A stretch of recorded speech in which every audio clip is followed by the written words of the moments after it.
The entire crew gathered around the window. This time, it wasn't to stare into the infinite blackness of space or ponder the nature of their exploration. They weren't looking out, but instead they were looking down at mankind finally reaping what they had sown. Detonations that were visible from space dotted the earth. The explosions stretched up as if to ensnare heaven itself. The massive mushroom clouds started off in small numbers, but quickly grew as more countries attempted to make their contribution towards their ultimate demise. Soon, the entire world was pockmarked with massive radioactive mushroom clouds. A few hours later, there was nothing and no one left. The astronauts could only watch in a dumbfounded mix of terror and shock as their homes were lost to fallout and scorched earth policies brought into action decades ago. There was no one else. It was only them now. Music sliced through the tension and terror. Vera Lynn crooned, "Keep smiling through just like you always do." All it took was one man to start laughing before the entire crew dissolved. Some laughed until their stomachs wrapped themselves into knots. Some laughed until tears welled up in their eyes. Some laughed even though they found nothing particularly funny. They continued to laugh even though there was no point anymore, and that just made them laugh all the harder.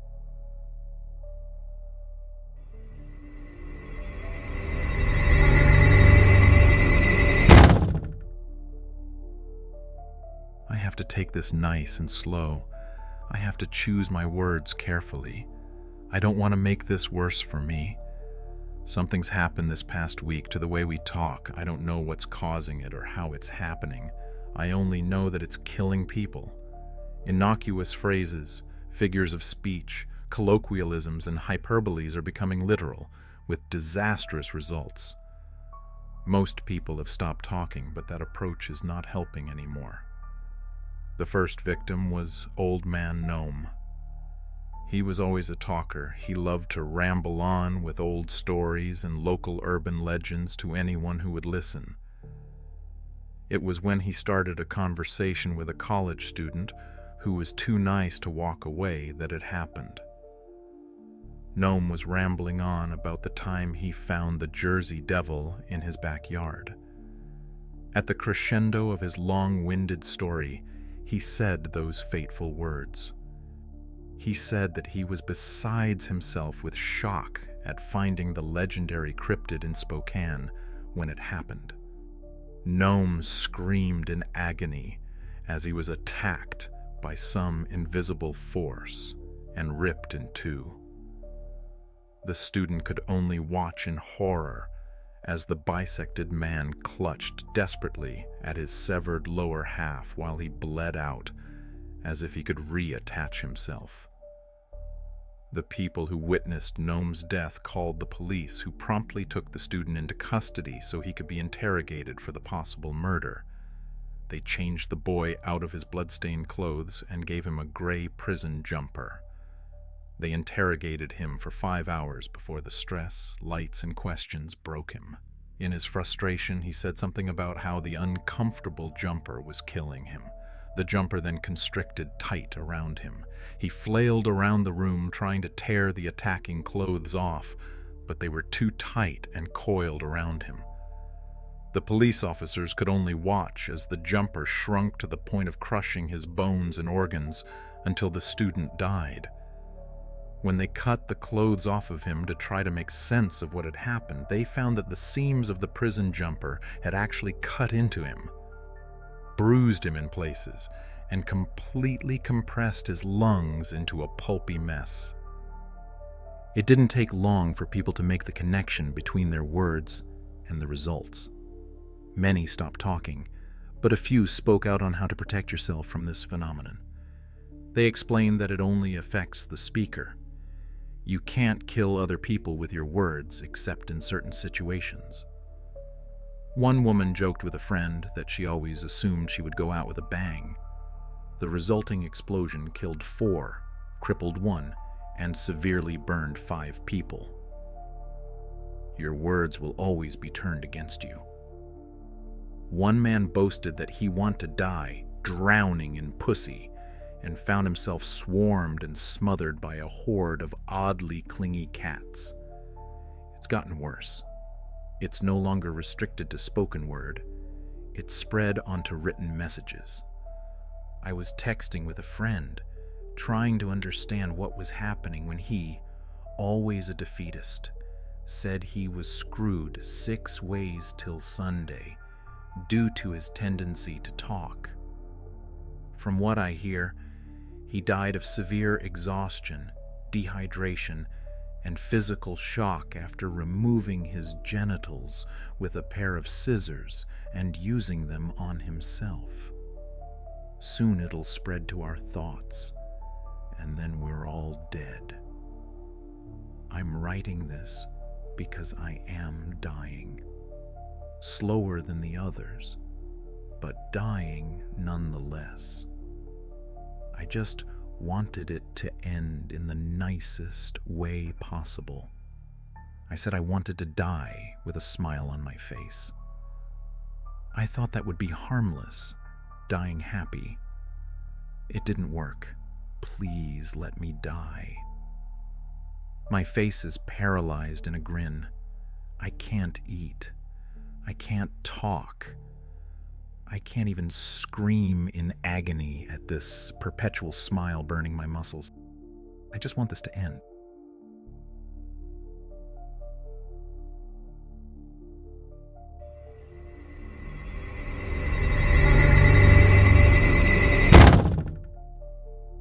Carrie always loved Sundays. Her parents would go out to run errands, leaving her to call her boyfriend. Her parents didn't know about him. As an only child, her parents were overprotective and prohibited her from dating until she was 15. She, of course, decided to keep Josh's existence hidden from them. This didn't matter. She loved him. She loved talking to him. His voice set her heart aflutter. Sunday was the only time she could call him and not have to be worried about being caught. It became a ritual for them. Every Sunday, she would call and they would talk until her parents got home. There was one blemish in this otherwise perfect scene. Josh's brother was nosy and would always pick up the phone and listen in on their conversation. Carrie could hear his breathing while they talked. He tried to breathe softly, but she could still hear him. This went on for weeks, and slowly Carrie's frustration at the situation grew.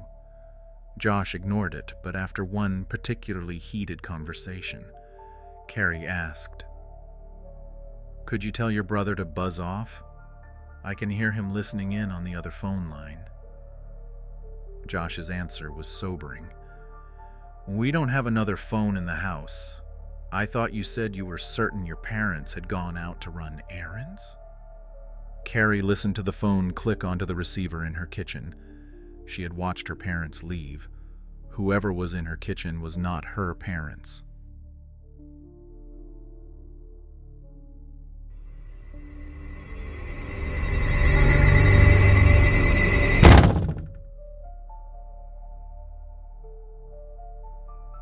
I'm sorry that I have to write this out instead of telling you myself, but after reading this letter, I hope you'll understand why I'm doing this. We've been together for a long time, but given what's been happening lately, I'm not too sure I can stick around for much longer. You've changed. I mean that sincerely. When we started out, you were innocent. You were naive, not in a bad sense. Your naivety showed potential. You could be anything. You had promise. You wanted to become something amazing. Instead of that, I could only watch in horror as you slowly devolved. It started off innocently enough. You showed disregard for animals around you. At first I thought that was a tick of your personality, but it grew into something much worse. Your cruelty expanded to those around you. You quickly displayed an utter discontent for the people around you. It was almost as if they meant nothing to you. I think that disturbed me the most. To be honest, that's not why I'm leaving. The fact that you followed a path I didn't like wasn't the trigger. The reason I'm leaving is that the way you are going down is dark and cruel, and you haven't reached the end. With your potential to change and grow, I'm scared for you. I don't know how deep your capacity for cruelty is, and I don't want to know if it extends to me. I'm scared of you. Signed, Yahweh,